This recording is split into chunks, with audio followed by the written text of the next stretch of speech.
Great, lovely. Thank you very much. And great to be back here today. I'm Julie Allen, or Jules, as you know me, and I'm the Business Development Director here at Active Insight. Really pleased to be back today and share more of our consumer insight with you guys. And having been with the group last time and listening to John around leadership, I really want to take to consumer insight today and really think about what does that mean in a leadership context? What does it mean from a cultural perspective? And ultimately, as always at Active Insight, we're working from the lens of the consumer. So how do we use this insight to reach more people, encourage more people to be physically active and remain active? So let me just move over here. So to start with, we have at Active Insight a range of ways in which we conduct regular consumer research. And one of the key ways in which we gather insight is through our Consumer Insight Panel, which is an app that we work with. And we have access to over 62,000 people within the UK. And we go out frequently asking various questions to really understand attitudes towards being active. We work with operators directly to support with acquisition campaigns to, again, really reach certain demographics. But we also go to this panel to provide that national picture. Why are people doing what they're doing? Why are they not? What does this mean? And then most importantly, share this insight with operators and suppliers so that we can really use this research and meet more people where they are to get them more active. So with our insight panel, I'm going to start off today by asking the question, is there a desire to be more physically active? And this is something we go out fairly frequently and ask that question. And we've seen a real consistent picture here of 8.5 out of 10 people say that they would like to be more active. And that's people who consider themselves to be active and those that are inactive. So there is a desire there. And again, a lot of us in this call will know that. But actually, what does that reality then look like? So we went back to this cohort and asked the question, well, if you have that desire, what did you do in the last 30 days? And you can see here that we've got 43% said they haven't done anything. We've got some with outdoor space, leisure centres, health clubs, etc. But I'm sure we're all on the same page here when the worrying stat is, almost 50% haven't done anything. So that's where we're going to start from today. Now, I have got a range of insight that I'd like to share with you. And I'm really just going to hit the headline data that we're seeing because it felt like such a good opportunity to share some insight around GLP-1, around the secondary spend article that we shared with you before. And then, like I said at the start, really take this into that so what? What does this mean for the day-to-day? Whilst we're on this call today, how can we then take this insight back and ensure that we support people to achieve their goals and become more active? So in terms of GLP-1s, through our Consumer Insight Panel, it's incredibly agile. Now, for those of you who are at ActiveNet, Mike opened with the keynotes, sharing some of this insight. So I'm just going to hit the headlines again. But we are working on overlaying data at the moment, so there will be a thorough report that will come out very, very soon. Now, the agility of this Consumer Insight Panel meant that literally 2 days prior to ActiveNet, I could go out, create a demographic on this app and get the most up-to-date consumer trends. So this was released, like I say, a couple of weeks ago. So there is a narrative, there is a belief that those on GLP-1s may not necessarily be looking to become more physically active. So we really wanted to understand, well, is that true or not? And currently we have 6,000 people sitting within this demographic that we went out to for GLP-1s. And these are consumers who are either currently on GLP-1 or considering taking weight loss medication or have taken the medication in the past. So it is a relevant group of people that we're speaking to. What we learned is that 53% of this cohort said that they had a desire and they wanted to be physically active. So it wasn't a case of a quick fix. They wanted to incorporate physical activity into their day-to-day. So we then asked the question, well, if that's the case, what does that activity look like for you? And we saw here that 66% said walking. And that was clear across all ages and gender. That was the number one activity that people were interested in. So of course, this is relevant so that when we're speaking with people and we understand that they are on weight loss medication, we can signpost. It might be that we signpost to, park run, but park walk. There are other ways that we can help get people active. 35% said swimming, and this was then followed by 32% saying strength. So those were the top three that we saw. We then broke that down by age, by gender.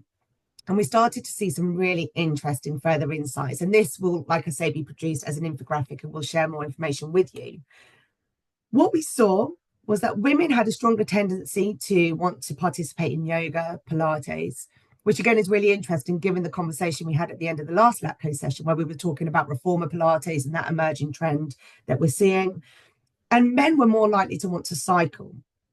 Now, when we started to break it down by age, this I thought was really interesting that 18 to 24-year-olds, a quarter of 18 to 24-year-olds really wanted intro sessions. And again, we touched on this in our last session around designing sessions that people can break down those barriers and start to feel comfortable and most importantly, confident. So again, really interested because I think it's fair to say, and again, I'd love to hear your thoughts on this, that sometimes the perception can be that, the youngsters don't want to be spoken to. They come in with their headsets on, they come in, do what they want to do. But we know that this is a really lonely generation. And actually, they do need our support. They do need our encouragement and our guidance. So that's what we're seeing through GLP-1 at the moment. Like I say, more insight to come on this, particularly by age, gender, region. It's really interesting, and I'll try not go off on too many tangents. I can feel David knows already where I'm going to go with this. But one of the great pieces of insight that we can see through our panel is actually where people drink their coffee. We can now even see which fast food restaurants people go to.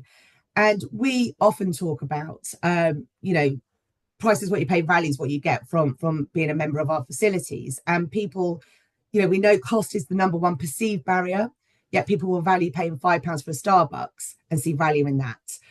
So again, we could really paint a picture here of where these consumers are going, where they're spending their time, so that again, all of this information arms us with the ability to meet them where they are when they come through our doors. Because we know through moving communities that over 70% of inactive people are more likely to come through our doors than pursue being physically active outside. So, and we'll hold on to that because we're going to revisit that stat a bit later on, and in terms of what does that look like as a reality for us in our operations. I'm happy to take questions as we go. So if there is anything anyone wants to stop and ask at this point, because we'll move on to secondary spend in just a moment, or I can take questions at the end. Just quickly, Jules, just on what you said in terms of was it 75% are more likely to come through our doors, but yet more people want to be walking. Yeah. So I'm just trying to marry the two up. Obviously, particularly with the GLP-1s, they want to do walking, but actually people want to come to the centres. Mm-hmm. So it's just an interesting. Yeah, and I think on that, it's, Future Fit have obviously just released some training and guidance, haven't they, around how to support people on any sort of weight loss medication. And, I've just shared the example of, being able to signpost to a park run or park walk, that obviously we want people to come to outdoors, but actually, you could have a walking club that you have and you can signpost to that. It might not be that the first place is, right, let's get you booked in for a gym induction, let's get you going. That could actually be the worst place for somebody. It could be, let's signpost to our community and get people acting with that place-based approach. But absolutely, Dan, this is what we're seeing through moving communities, that over 70% of inactive people are more likely to choose to come through outdoors to become physically active. And why is that? Well, for our expertise, engagement, support, encouragement, all of those factors start to really come into play when we think about why people might walk through those doors in the first place. I'll share this stat with you now because we're at this point, but we did a deeper dive into inactive behaviors, and we discovered that 67% of inactive people said that the difference between remaining inactive and becoming active is a warm welcome at their activity. And again, let's hold on to that, because a bit later on, I'll do a bit of a walk around and down. I think you've seen this in a previous session we've done together before. But again, this is where we can take this insight and really apply it to our behaviors, our day-to-day operations. Any other questions or thoughts on GLP-1? Is there any clinical guidance on issuing the medication in relation that the clinicians have in terms of ancillary things, like recommending to patients you should do XYZ, including considering physical activities, blah blah blah? Is that standard, or is it not the case, or do we not know? I think that's probably something for Hussein to pick up when he comes and delivers the session. I mean, I would love to say yes, but I don't know for sure, Darren. So Yeah. David, I don't Okay. know if you have any thoughts on that you want to add.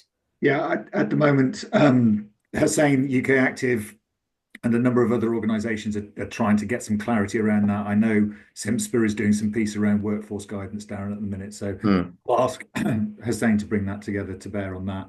And just to go back to Dan's piece, I think there's a really interesting concept around what people want and what people will actually do. And being indoors seems to be quite a positive for a lot of people because of the weather, security, lighting, safety, and those types of things. So some of those stats that say, people want to be in our spaces, actually, I think it's about being inside in a lot of cases rather than outside and feeling less intimidated when they're inside. So I think there is a little bit of a challenge between that whole thing around walking, but actually being inside. So, is there something we could do in the sports hall, for example, walking football, walking netball, walking whatever, that we can use the indoor spaces for as a combination of those two bits of insight that Jules has given? Yeah, and I think just before we move on from this point, absolutely, it's about being in a safe environment, but being with people, being together, and that connection with others. So, as you know, we did share this after our last session. We looked into secondary spend opportunities, and all of this will tie up to a picture at the end that I want to share with you. But it wasn't just about driving that passive income line. It's about actually really understanding what people value. And if you're at Active Uprising, there was a session, it was a great session on loyalty programs. And I think this gives us some real insight into what people really, really value. So it's not about the water bottle in the towel. Actually, I really value a health MOT, or I really value a healthy meal kit, for instance. So it's really about understanding, what different ages, again, genders, what matters to them. And again, there'll be no surprises, really. I think when I shared that we saw that over 60% of Gen Z were the demographic that were more likely to spend more money with you. Again, it makes complete sense that those who exercise regularly were more likely to spend extra money with you. But what does that look like? So I'm just putting out the top secondary spend item from a product and a service perspective. And again, I've got some interesting insight that I'll share with you following this. So we saw from a product perspective the way the questions were formed, you could answer as many questions and you had to rate them in order. So 24% said, of the entire cohort, said that health and meal snacks was the number one product they would be looking to purchase. This was very closely followed by health, vitamins and supplements, followed by protein shakes. So very much around that I think ease of supplement and support. The area that I found really interesting was around the additional services, and family guest passes was the number one for gender, ages, across the board. This was the most valued way in which people wanted to spend more money, essentially. Now, when we did some further breakdowns, and I might have shared this with you actually when I was last on the session, but a stat that I found really interesting was 18 to 24 males were more likely to want to pay to access a GP service via their health, fitness, clubs, centre, wellness centre compared to women. And it was that age group that was the strongest. Which again, we're obviously seeing this real movement in terms of wellness memberships, access to GPs online. So there's an absolute trend here that there's an opportunity to support more people. And a bit later on today, I'm going to share some insight that we have around that pivot to health piece that is obviously still very hot on the agenda.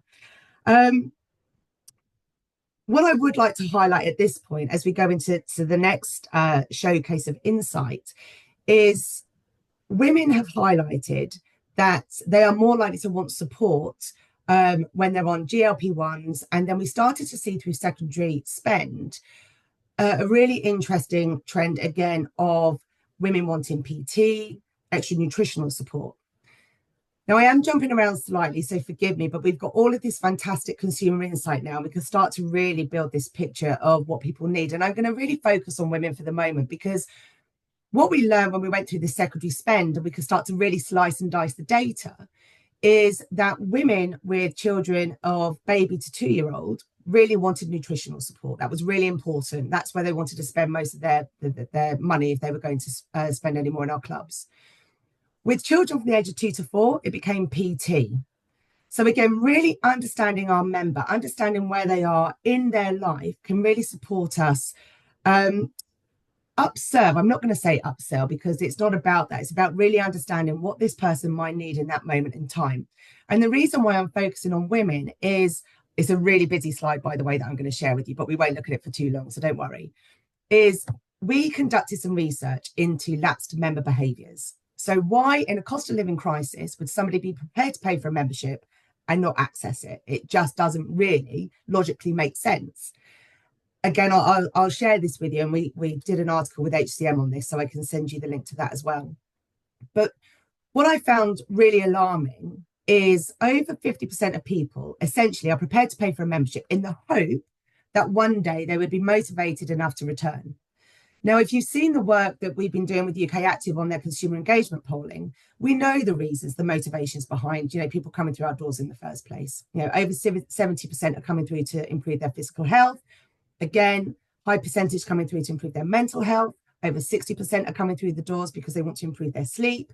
It's not the I'm here because I want to lose weight, tone up, get fit, which is the narrative we've heard for many, many years. In fact, I was delivering a focus group not so long ago. And this chap, he was really wonderful. He said, he'd joined, he never thought a gym would be a place for him.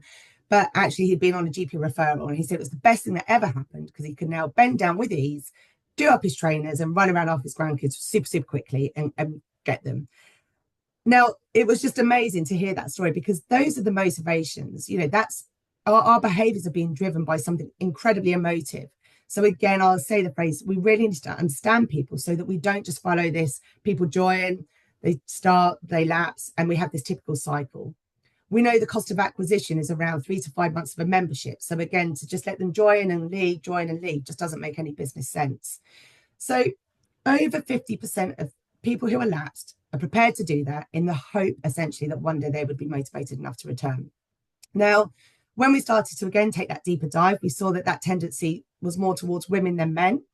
And I'm not saying that every woman that joins our facilities is going to lapse, but we need to be really mindful of this insight. And so from that point of somebody coming through our doors, particularly bearing in mind, it might be incredibly new for them, we need to ensure our teams are armed with this insight so that they can deliver a tour or welcome somebody in such a way that they can really understand what could be this person's barrier here.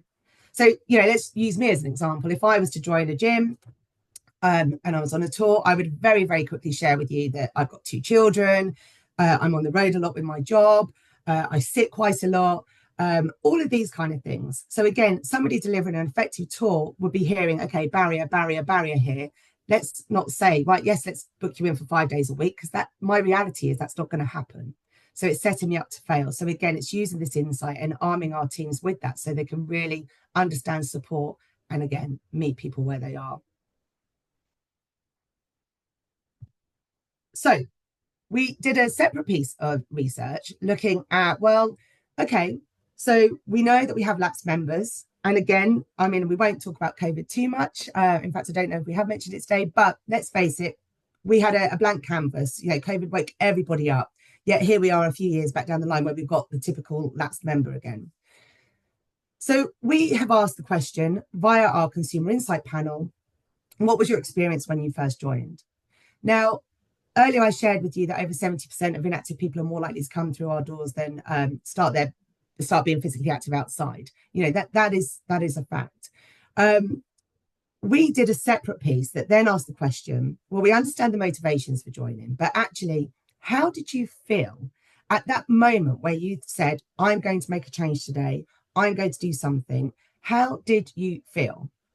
And again, there won't be any surprises, but it's always good to validate these things with research, that with age, we saw a real strong shift in words such as nervous, intimidated, daunting, etc. And this is really important information. So again, we can arm our teams who are at front of house, in our gyms, our lifeguards. Everyone needs to be aware of this, that these could be the real feelings, when we step in the shoes of our consumer, how they could be feeling. So we asked the question, when you joined, did you have support? And what you can see here is 21% said yes, they did have support. 18 said yes, but they would have liked more. 19 said no, but I would have liked more. Now, we're all in operations. We all know that if we offer somebody an induction, the likelihood is they'll say, no, I've been a member somewhere before, I don't need an induction. And we instantly bypass that touch point. And again, our teams, a bit like not, it's that objection handling piece, isn't it? Don't like to challenge it and say, well, actually, I'd really like to get you booked in with, you've got to meet Dan. He's going to spend some time with you and he's going to really get to support you with your health and fitness goals. Again, the perception of an induction, A, it sounds horrendous, and B, it's very like, here's a bit of kit, here's a bit of kit, here's a bit of kit. We're not designing an experience that meets that person in that moment. So we asked the question, what would get you back? How, you had these motivations, we know this really matters to you. How do we get you back in and being physically active? And 39% said more support, motivation, and guidance. Again, I can share the bigger picture stats with you here as well. So we need to understand that barrier of, no, I don't need any support, simply isn't true. People really value that touch point, but it's how we position it. If we position it as a fast track induction, or again, I've had many a time in operations, oh, it's just an express, it's just a tick box, it's a health and safety exercise. Nobody wants that. But actually, we can have this moment and really design it and deliver something that is meaningful. We will therefore get people to be more active more often. I should stop quoting UK Active. They're not charging me for this, by the way, but I seem to say it all the time. So there's a bit around lapsed member behaviour. So why does all of this matter? And we're going to start to get into it now. I mean, obviously, it matters from a consumer perspective. And I know the reason you guys open your doors every day is to ensure that people can access being physically active and be the best you can be. Yes, Dan? Just quickly, you were saying about people valuing more support. Is there any, have you done any research as to whether that support could be digital or AI, or how much difference that sort of thing makes? Because what generally, staff cost lots of money without being, think about it from a financial point of view. If you're going to give more people more support, you're creating more cost for yourself. So is there anything that's been looked at in terms of the digital element? Yeah, that is a really great question, actually, Dan. So we've done a little bit around online, but one of my last bits today will be around that future research, so we could look at that. Now, I totally understand what you're saying, and there is certainly space for that blended approach. Absolutely. There's a place for that digital experience. There's a place for AI, for sure. But again, if we really want to create meaningful connections with people at this current moment in time, I mean, it might be different in 50, 100 years for sure. But at this moment in time, it is about creating a relationship with people. We know that's where you get your higher NPS scores. I'm pretty confident that if we were to, well, I mean, I look at this data all the time. I haven't seen a comment of a 9 or 10, a raving fan, a promoter, an ambassador that says, oh, God, your digital journey is great. Oh, I love that. I'm not saying it won't happen. And you might be aware of other examples, in which case I'd love to hear it. But at this current moment, the consumer really cares about people and wants people. We know, again, through Moving Communities, 99% of over 46,000 people said that they valued friendly, helpful, knowledgeable staff. Now, I think the opportunity here is to bring in digital, bring in AI to relieve people of the mundane tasks that we don't want our team doing. We want them out on the floor, creating those meaningful connections, because that's what will drive return visits. That's what drives attendance, and ultimately is key to any retention strategy. I'm going to caveat that slightly with, and we'll get into this in just a moment, actually. If you are an operator where you are looking to create a real sense of community, a sense of belonging, then we know that people are key to that. If you are a budget operator, then your product, your offer is obviously very, very different, and that expectation isn't there.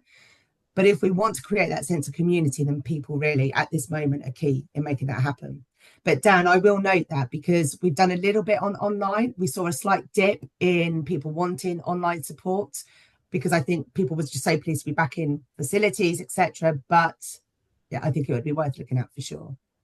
Yeah, absolutely. It's kind of that middle ground, isn't it? As a operator, that you're not budget, but you're not high end. It's trying to offer enough for the customers to give them what they need, but without costing too much money. Yeah, It's a it's fine a balance. real it is, isn't it? I mean, I'll jump into it in a moment, but if you guys aren't registered with the customer service index, I would definitely, and I can send the link right after this. That's also really worth looking at. It's outside the sector, obviously, and there's lots of great principles that we can bring into ours. But we've seen that 33% of people are actually prepared to pay more for an excellent experience. But like you say, Dan, how do you achieve that when the reality is you haven't got the team or the right people and you can't service at the basic level? So I'll fire some bits over to you guys after this. Thank you. I think you're right, Jules, and Dan, you touched on it in effect that you almost you can't rely on the digital journey or interventions solely. It needs that blended approach, but there is a role for digital. We're kind of enhancing that side of it as well, and it's that sweet spot of, as you readily touched on, Jules, it's the people who make the conscious decision for whatever reason to say, I don't want any help at face value. And the difficulty is getting to that group to have those interventions.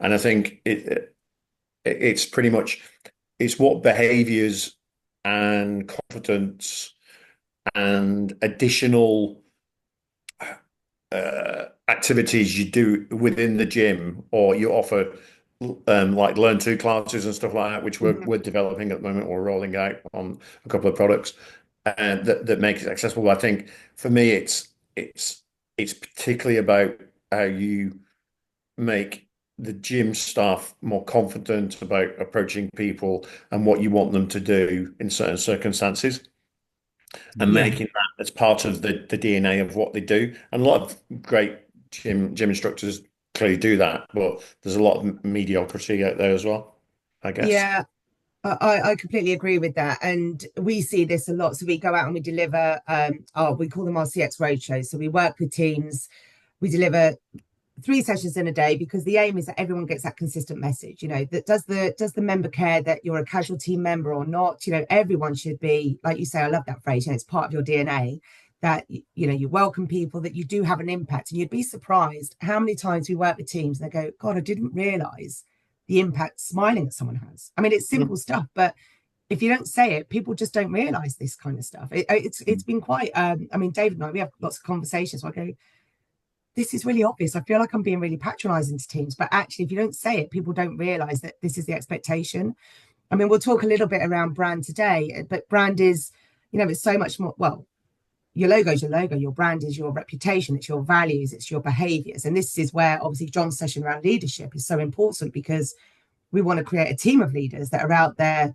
We quite often say, to anyone, whether you're reception, lifeguard, DM, gym, you are the catalyst to change.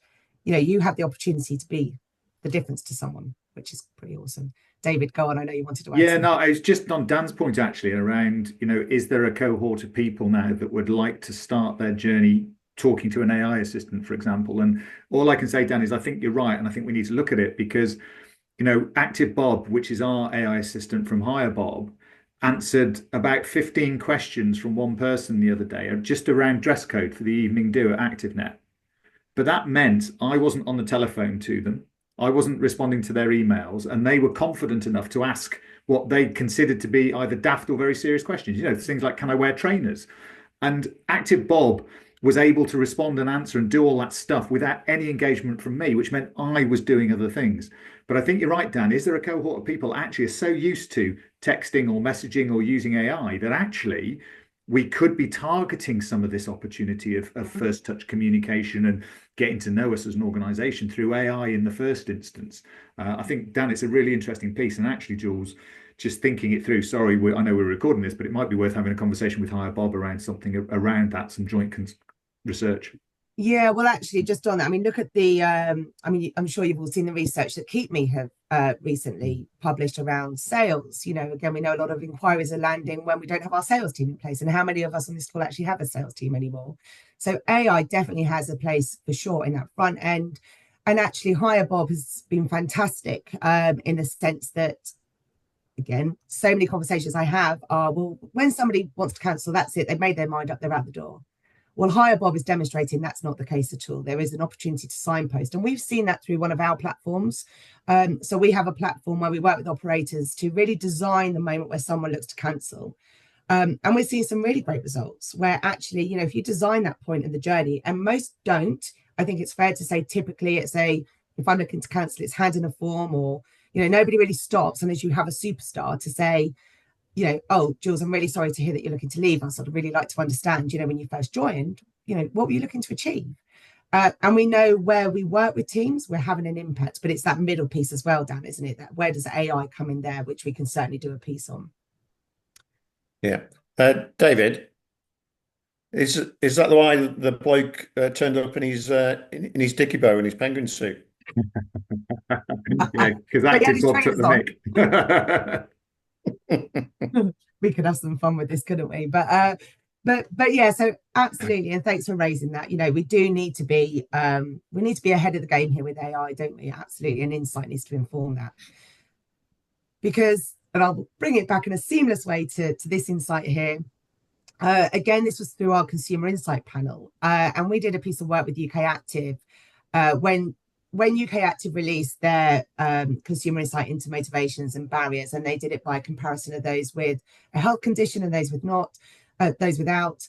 They asked if we could go to our consumer insight panel to ask this really important question. And the question was essentially, you know, when you think about your gym, leisure, wellness facility and a GP, where are you most likely to want to go for support?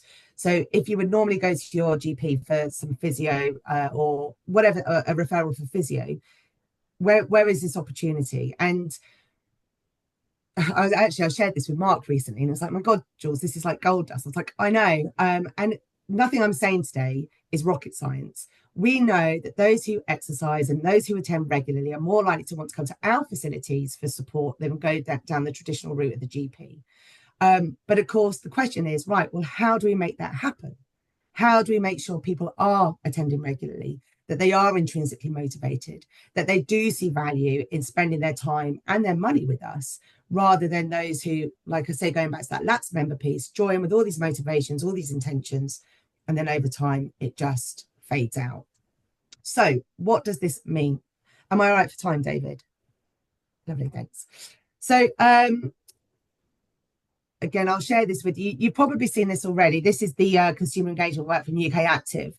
But I thought it was really important to share this today, because what are the barriers to people joining? Now, as we all know, cost is always the perceived number one reason for not joining a facility, cost of membership.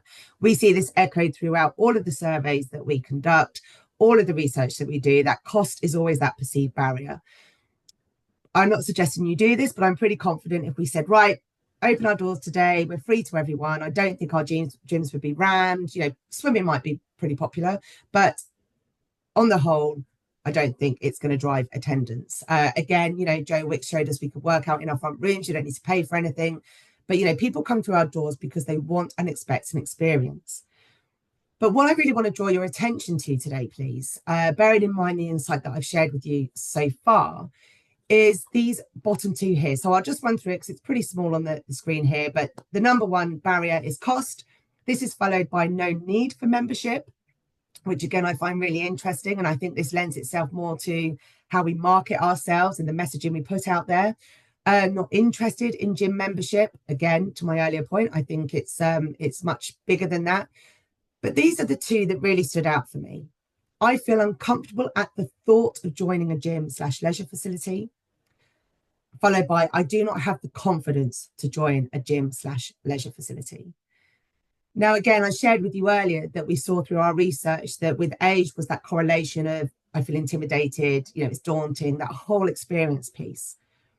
Again, you guys probably spend more time in your facilities than you do at home. You're very familiar, you know, with it. So it's a very comfortable space for you. So how do we take this insight and our teams all constantly see through the consumer lens how people could be feeling? Because we're talking about an experience today, and an experience is subjective. It's all about feeling. So what I think is a great experience, Darren, you might not think it's a great experience, but actually we really need to, you know, create that, what's the phrase? We need to create that space of excellence so that an experience is part of our DNA again, I'm going to use that, Darren. I'll quote you every time, but thanks for that. So that we make sure our team are going out delivering consistently. It doesn't matter if it's 5 o'clock and we've got swim lessons and we've got group X going on and it's gone crazy, that we deliver an experience that is meaningful. And this comes back to people. And where I really want to go with this is, I believe firmly that if we create raving fans, we create experiences, these organically break down barriers in our community. Because people will be out there raving about you guys, saying, oh, I just had a fantastic workout. Oh, do you know what? Jack had a swimming lesson today, but I could have 30 minutes where I could drink a coffee and just sit and relax. And then when they hit barriers around, oh, I don't know, I don't think that gym's for me. I've heard you've got to be fit to be there. Absolutely not. The guys are fantastic. You should come, because they are our brand ambassadors. And people will break down these barriers, because I never want to see that people feel uncomfortable at the thought of being in our facilities.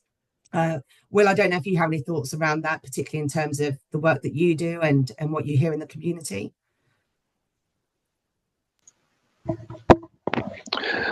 Hiya, sorry, I missed some of that listening to another conversation in the ring. Oh, I'm sorry. That was sorry, really no, it's sorry, I'm trying to do two things at once here, kind of listening, but in terms of communications, I'm just saying, I don't know if I missed the beginning of that, but one thing, especially what I do in terms of, I work a lot with referrals than general. And the main thing that, so a lot of people that I see get referred, more people that I see in classes or in supported sessions rather than just general gym sessions, there's a massive more increase in terms of them moving from a referral membership straight into, I'm able to offer them a discounted membership. So by having that interaction with people makes a valuable difference in terms of their, and creating long-term like sustainability for them. So I don't know where you were going with that, sorry, but just something you mentioned earlier, I wanted to bring in at the end anyway, is there is a place, I think, like Dan was saying about AI and all that, we have e-gym and stuff that helps us create that kind of element in the gym for a lot of people, but a lot of people that I see, it's still that member interaction makes a significant difference. And I think you touched on something earlier, I wrote it down, is creating an experience, not an induction. That's something I really kind of value, in sense of when I get new referrals in, so be it from local PCN, social subscribers, Devon Mind, whoever it is when they come in, it's a little bit different than a standard membership, but I would call them and then they would have an induction, what I would call an induction, but I wouldn't tell them it's induction, if you know what I mean, to get rid of that kind of thought process in their head that it's not an induction. Actually, we're having like a sit down chat, but we have that induction process in there. I just don't label it as that and try and create that experience rather than like a dreadful fear of this is not where I belong. And by doing that, that's where I've just run some stats recently in terms of getting referred doesn't always mean they're going to start, because it's not, sometimes they're being referred by someone else. It's not their thought process. So, but by having that kind of experience at the beginning with myself or soon to be someone else, like it takes away, it creates that element that they do belong. So, you're absolutely bang on, and thank you. That's exactly where I wanted us to go with this. So your multitasking is very, very good, Will. I'm very honestly impressed. This is a very busy office. I mean, like, there's lots going on in this centre today. I'll give you more warning, but no, this was fantastic. And again, our language influences behavioural change without any shadow of a doubt. It's very emotive. So, okay, let's just take a moment and think about our centres, our operations, and why do people choose you? What is your why, essentially? And again, that's usually a much bigger conversation, but why you over anywhere else? Why do they come through your doors? How do you want people to feel when they engage with you?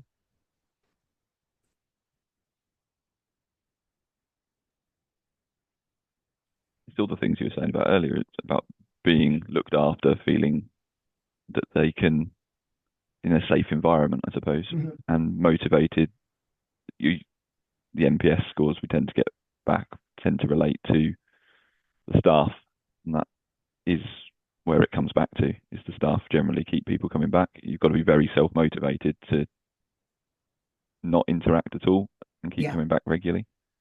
Yeah, no, absolutely. And again, we see that through all of the NPS data that we see. For me, Jules, it's empathy. I think if we could help all of our team to be empathetic mm, of people's feelings, current position, fears, hopes, expectations, that for me would make the biggest difference in all of this. It's mm, empathy. And that includes our AI assistants actually, because tone of voice and all that type of stuff and being empathetic in its yeah. response is really, really important. So if I could do one thing, it would be about helping people understand how to be empathetic, not sympathetic, but empathetic. Yeah. And that's that emotional intelligence coming through, isn't it? And that again is where people and AI will have its space, but make the difference. If I'm trying to think if I've ever, I won't share too many stories, but I can't help myself. I quite often talk about a member called Fran, who, when I was in operations, I remember meeting her and we let her down essentially. So she came through the doors, and it wasn't that she was massively sort of, overweight or anything, but you could see she was terrified basically, and you knew that she needed to be here for a health reason, but I overheard at reception that she was booked in for an express induction, and instantly I thought, well, that seems rather odd. Anyway, so our reception was a long way away from the gym. And if you are new to exercise and, a gym environment where you feel you don't belong, it does, don't relate to it. You've got to be fit to be there, all of these things. It must have felt like the longest walk of her life or anyone's life. And anyway, I overheard this. I said, oh, I'm heading down to the gym. I'll walk down with you.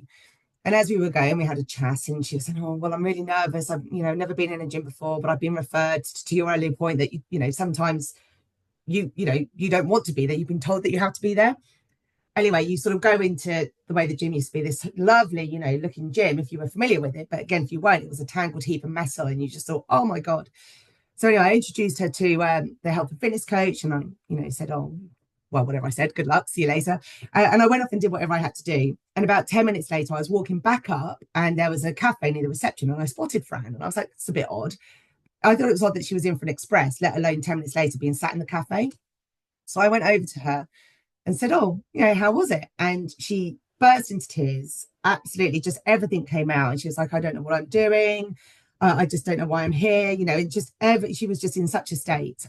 So we had a chat, and we'd let her down massively, because if we'd asked the right questions and really empathized and met her where she was, there is no way in a million years she would have been sat by herself in the cafe 10 minutes later. Maybe with a coach having a cup of tea, that's where they should have been. Anyway, it so happened on this particular day, it was a Thursday. I remember it really clearly. And I used to teach Zumba. And I said, look, Fran, I'm teaching tonight. Come along. We just have some fun. It's just good. You don't have to be able to dance. It's just a great place to be. Anyway, I said, look, I'll arrive a bit earlier. So if you're there, fantastic. And we can go in together. But if you're not, I really can't wait to see you when you're next in. Anyway, I thought, well, that's it. She left. I was like, that's it. She's never coming back. Anyway, and I get goosebumps when I tell this story, because I think we all know where this story is going. That night, I arrived slightly earlier, and who did I see at the door but Fran, who had tears in her eyes, this kind of moment of, I'm doing it. I equally had tears in my eyes thinking, she's doing it. And Fran was amazing, and she became one of our most active members. I was on maternity leave, and I bumped into her in town, and I had Jules. And it wasn't that physically she had lost a lot of weight or anything, but the difference in Fran was her head was high, her shoulders were back. She told me she'd been member of the month. She jumped out of an aeroplane, and she'd split up with her boyfriend. All of this stuff. I just think that day, had she not have been brave enough to come back and trust us, I don't think she would have done all of those things. Well, she would have been member of the month. But anyway, it's a lovely story. But to your point, David, absolutely, if we can empathize and meet people. So let's take this onto the ground. What does this look like? So again, we want to help people, support people, make that emotional connection with people, give them that sense of belonging, make them feel part of our community. And of course, our facilities are pretty much smack bang in the middle of a community, so it makes absolute sense. So what is the reality? And Dan, I think we might have done this together in the past, but bear with me whilst we revisit this, because sadly, this is still very true for a lot of the places that I go out and visit every week. So bearing in mind, I could be that new member in that 70% of, right, I'm going to make a change today. I really want to do something. I want to go on holiday this year and feel good. I want to be able to run around with the grandkids. I just want to feel better for it. I am that person right now. So here is my experience. I walk through, and receptionist is distracted. And by distracted, I mean head down, might even be on their mobile, which I've seen a few times. And they could be messaging a DM, but that perception, the thing I first see is somebody not engaged, certainly not ready to welcome me in. I head through the changing rooms, ignored by the cleaner. Again, quite often I get challenged on this one when I'm out working with teams going, well, they're not really part of the experience. Absolutely not. Again, Dan, I'm pretty sure we would have gone through this story together in the past, but has anyone heard around JF Kennedy when he went to NASA and went up to the janitor? Has anyone heard of this? No? Yeah. Okay, go on then, David. What happened? Basically, I'm not sure if it was JFK, actually. It might have been another American president, but he said, what do you do here? And the guy with the broom in his hand says, I help to put people on the moon. Absolutely. So I'm going to have to sense check my stats right now on that one. But yeah, so absolutely that. Fully expecting the response to be, I'm here to clean, fix, maintain. But that wasn't the response. The response was, I'm here to put the first man on the moon. So understood the objective and understood the role that they played in making that happen. So heading to the gym, instructor says hi, but it's Easter holidays, so there's lots to talk about there. I had a PT, but they were busy texting, so I really felt disengaged. I wasn't motivated at all. Manager ignores me on the way to pool plant room, absolutely no time to engage with me whatsoever. Lifeguard walked straight past me, no eye contact. And then on the way out, and this is the one that always hurts, I'll get over it one day, but manager's up at reception. I hear a goodbye, and it's probably the receptionist because the manager's there, but there's no sincerity. It's not an authentic goodbye. It's a tick box. So again, we can be brave and honest and share this, but could this be a reality in any of your facilities? I know we would hope not, of course, but even some of the, and I'm not saying you're not in the best, by the way, but some of the top performing operators with really high NPS scores will be like, yeah, do you know what? At times this could be the reality because we could have casual team members on, there could be so many reasons why this happens. But if in that one moment, it is that person coming through our door for the first time and this is what happens, the chances are they're not going to come back. Chances are they are going to feel, no, it wasn't for me. I'll go back and do what I was doing beforehand. So I think we can all agree that this doesn't make you feel like you're part of a community, doesn't give a sense of belonging or anything that we've already discussed in terms of the experience and that emotional connectivity we want to create with people. So I am much more sunny side up. I could never stop on this one because I do believe that what I'm about to share with you is realistic, is achievable consistently, not just when we have our top performing team members on. So this time, it is a warm, friendly greeting at reception. Now, I mean, I started my career as a receptionist. It can be the hardest place there is. You can go from it being lovely and quiet, and you'll all know this, to a queue out the door in an instant. So we need to be efficient, we need to be effective, but we can still deliver a consistent experience. And whilst in this example here, I say around a warm, friendly greeting, that's if you haven't got that queue going out the door. If you have got a queue going out the door, then I, as a consumer, am not going to expect you to stop everything and go, hi, Jules, welcome, come on in. So again, it's just being mindful of working within in the context. But warm, friendly greeting, cleaner says hi. I should really stop going in the male changing rooms. I need to update this slide. But anyway, that's a whole different conversation. So I go into the gym, instructor spends a few minutes showing me something new. Now, again, when I go out and work with teams and I work with health and fitness coaches, they're all in the industry because they want to help people. It's rewarding. They want to share their expertise. And that's why people are coming through our doors as well. So for somebody to say, oh, I've not seen you for a while. And then I might say, no, I've been out on the road quite a lot. Right. Are your hammies feeling a bit tight? Let's just do a bit of a warm up before you go and have a great session. 5 minutes of a coach's time, incredible value for me. PT was fully engaged, obviously gets me booked in for the next session. Manager greets, asks if I'm enjoying my visit. Whilst it says manager here, again, I would hope that any team member, going back to John's point around leadership, could ask that question, how's your session today? Because that's that cultural piece, that's that change. Lifeguard, have a great swim. I must just emphasize at this point that the message is never here that a lifeguard gets off the chair and comes down and has a good old chat whilst I'm swimming. It can just be a simple nod, a smile, something. And then on the way out, again, whilst it says manager, to my earlier point, it could be any team member. This is the real game changer. Asking that question, when will we see you again? We know through that behavioural change model that actually through lots of research, when we ask that question, bearing in mind, people will say, I'm going to train 3 to 5 times a week. We know that's not going to happen. So how can we support them, make sure they go from once a week to that sweet spot of twice a week? This is the game changer. When will we see you again? And it is a natural question to ask when you think about it. You know, we want to create, like I say, that community. I care about you. I want to know when I'm going to see you again. So it's said authentically, it doesn't feel awkward. It's just a natural conversation that we have to really help drive those return visits. Studies have shown that when we ask that question, it plants sort of a psychological seed of commitment, and people are more likely to return far sooner than had we not have asked that question when we had 2 control groups. So that question is really, really important, but it's one of the hardest questions our teams face when we go out and work with them, because they go, oh, feels a bit stalkerish. But actually, if we all work together collectively as a team with that ultimate goal of driving return visits, because that's ultimately what we're here to do, then it becomes a natural part of our everyday, part of our DNA, Darren, wouldn't you say? So I will finish up very shortly. I think I've only got a couple more slides.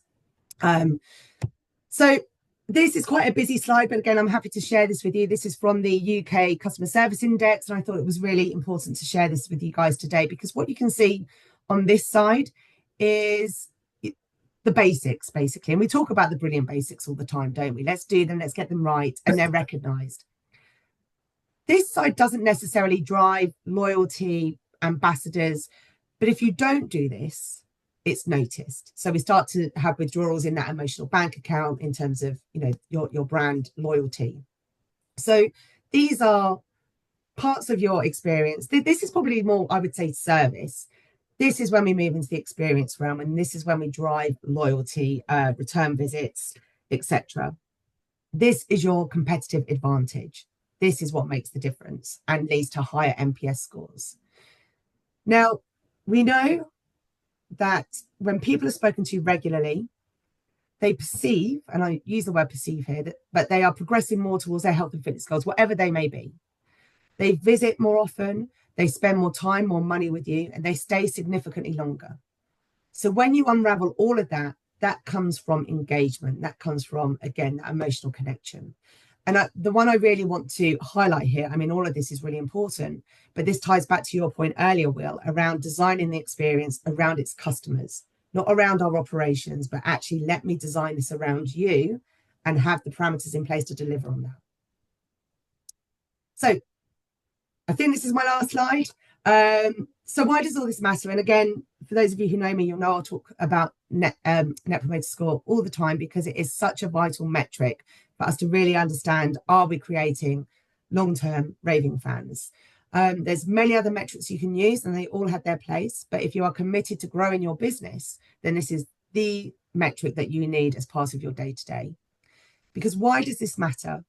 So we create those raving fans that, again, there is a strong belief, and I strongly believe that they will break down those barriers in our communities and get more people to come through our doors. Because why wouldn't you? I have such a great time. You know, I feel amazing. They bring in quality leads with like-minded people, with shared values, which obviously leads to an increase in sales. As I just mentioned, those with a high NPS score, their visit frequency is far higher, and that concessionary spend is far higher. So again, when we go back to the secondary spend opportunities, understanding your members and who's coming through your doors, we can then ensure that we've got those opportunities there, and people will buy their health snacks from you. They will buy PT. They will, you know, if you start to create packages of a wellness package, they're more likely to want to buy that. And this, of course, leads to increase in profits and increase investment. And that simply, I say simply, if it was that simple, I wouldn't be here today talking about it, but the theory is that simply just continues. So working with the customer at the heart of everything we do, that will lead to our raving fans and help with this. So future insight releases, and this is my last slide. So GLP-1 we've already touched on, so we're going to do some further sort of deeper dives into that. We're also going to be conducting a follow-up to the open water research that we shared in October. So again, once that's been released, if you're not already following us on LinkedIn, that will be the first place that you'll find any insight. So please do make sure you are following us, but we'll also make sure that you get releases of this as well. we are doing a lot of work with UK Active, and obviously we've touched on moving communities today, so there'll be more consumer insight coming from certainly from a place-based approach. And my question, and Dan, you've already given us a great example of some insight that you'd like conducted, but what do you need to know to increase physical activity within your area and meet people where they are? So you might not have that today, but if you do, if there's anything you think, Jules, I'd really like to understand this or reach that demographic or understand this, then please drop us a note, because we can start to build that into our insight that we are committed to conducting regularly. And I think, yeah, that's it. Thank you. Any questions, thoughts, or comments? I thought that was really useful and quite articulate in terms of where you brought it across, Jules. So and it just aids just further thinking and bringing you back down to basics, which is kind of what we touched on before, particularly I think in terms of behaviours and so on, and what matters most to people, and some of the last couple of slides that you put on there in terms of that engagement piece and so on. A lot of it's common courtesy, confidence, empathy, as David mentioned, and so on. And it's all those human interactions that kind of the chat bot or the email or the whatever can't replace. Yeah, brilliant. Thank you, Darren. You're excellent as always. I just suppose to reinforce on this, that the value of this panel is that it's not asking your members. And sometimes members can obviously protect what they think is going to be lost if you start asking interesting questions around what's stopping them and things like that. So, we can regionalize this. We can look at this from a north-south. As Jules said, coffee habits, Facebook, social media habits, etc., etc. So there's some really interesting insight, but ultimately it's only interesting if you want it in the first place. So Jules' question around, is there stuff that we could look at that would support you and assist you as LATCOs, as operators in the areas that you're in, or as people who just want to make a difference from a physical activity point of view within the area, in the sector?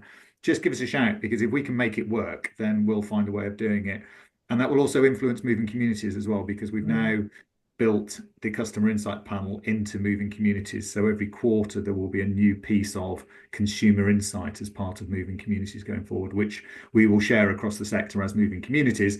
But we want you to influence what we need to ask. So please share some of that stuff with us. Great. Thank you. Thank you for having me today. Excellent. Jules, thank you. Well done. I'm going to stop. No, thank you.